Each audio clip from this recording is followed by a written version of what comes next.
Paul Amadeus Dienach était un enseignant et écrivain suisse ayant vécu au début du XXe siècle. Ce qui le rend particulièrement fascinant, c'est qu'il a affirmé avoir vécu une expérience extraordinaire liée au futur, qu'il a consignée en détail dans son journal. Selon lui, lors d'un coma prolongé en 1921, son esprit aurait voyagé dans le futur et découvert la civilisation humaine en l'an 3906.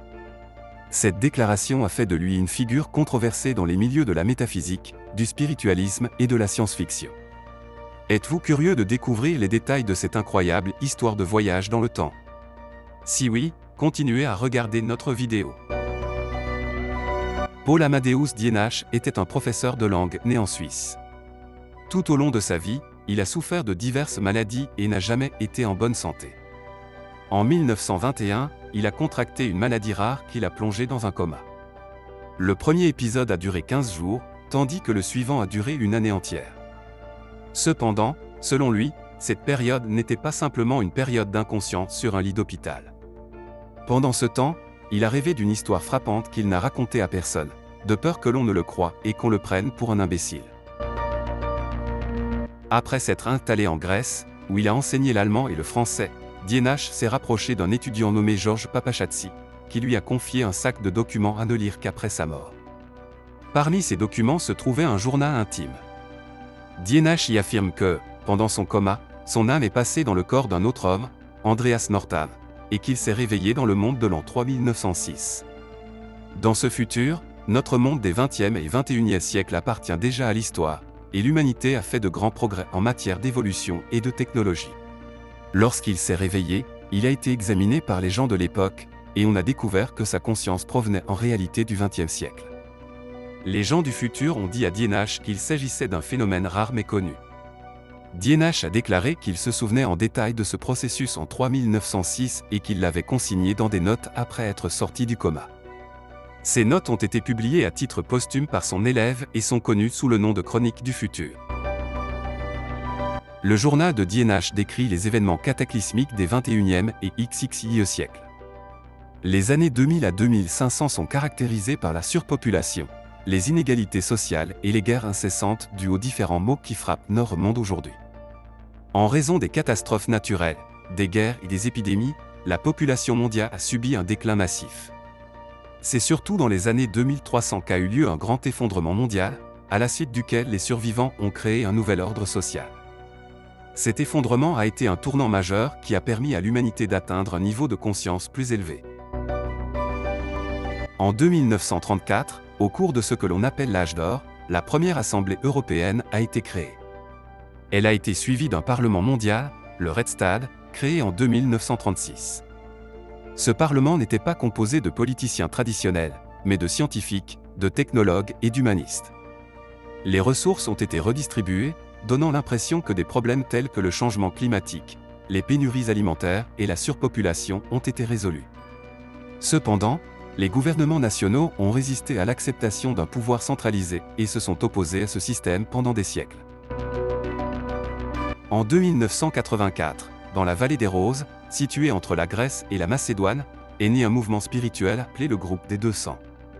L'objectif de ce mouvement était d'atteindre une liberté spirituelle totale, connue sous le nom des Overseeman.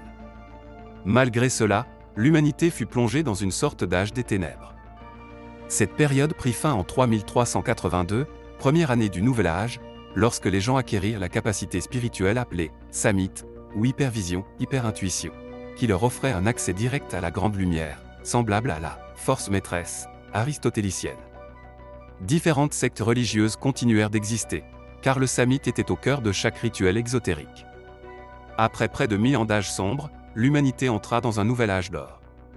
Les scientifiques et les technocrates furent remplacés par des créateurs universels, des penseurs, des artistes et des mystiques.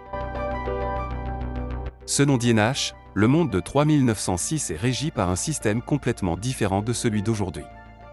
Les hommes ont laissé derrière eux les guerres et la faim et ont créé une civilisation plus avancée. Voici quelques détails importants sur l'avenir qu'il décrit. Tout d'abord, le monde n'est plus gouverné par des États-nations. Au lieu de cela, il existe un système unique de gouvernance mondiale. L'humanité a dépassé l'ambition individuelle et le matérialisme, et a développé une conscience plus spirituelle et collective. l'argent et les systèmes économiques ont largement disparu.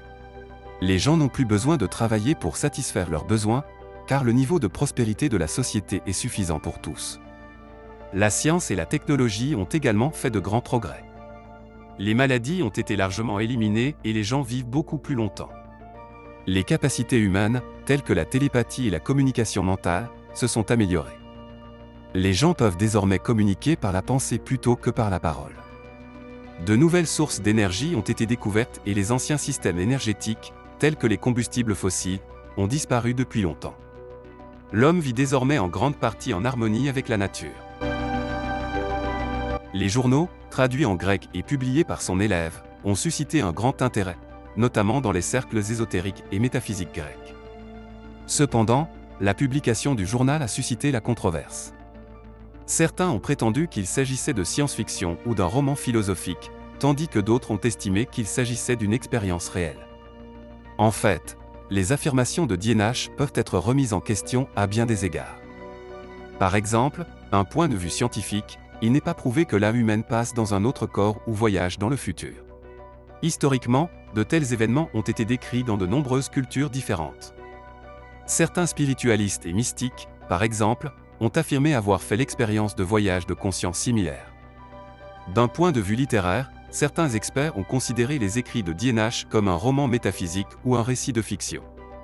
Cependant, de nombreuses personnes trouvent ces écrits intéressants et incitant à la réflexion, car certaines des prédictions de son journal présentent des parallèles intrigants avec le monde moderne. L'histoire de Dienach, qu'elle soit réelle ou fictive, offre une perspective unique sur l'avenir. Son récit nous fait réfléchir à l'évolution possible de l'humanité, à l'avenir de la technologie et au voyage de l'art à travers le temps. Pour certains, il est un prophète, pour d'autres, il est simplement un écrivain imaginatif. Mais une chose est sûre, le prétendu voyage dans le futur de Paul Amadeus Dienach continue d'intriguer, même de nombreuses années plus tard.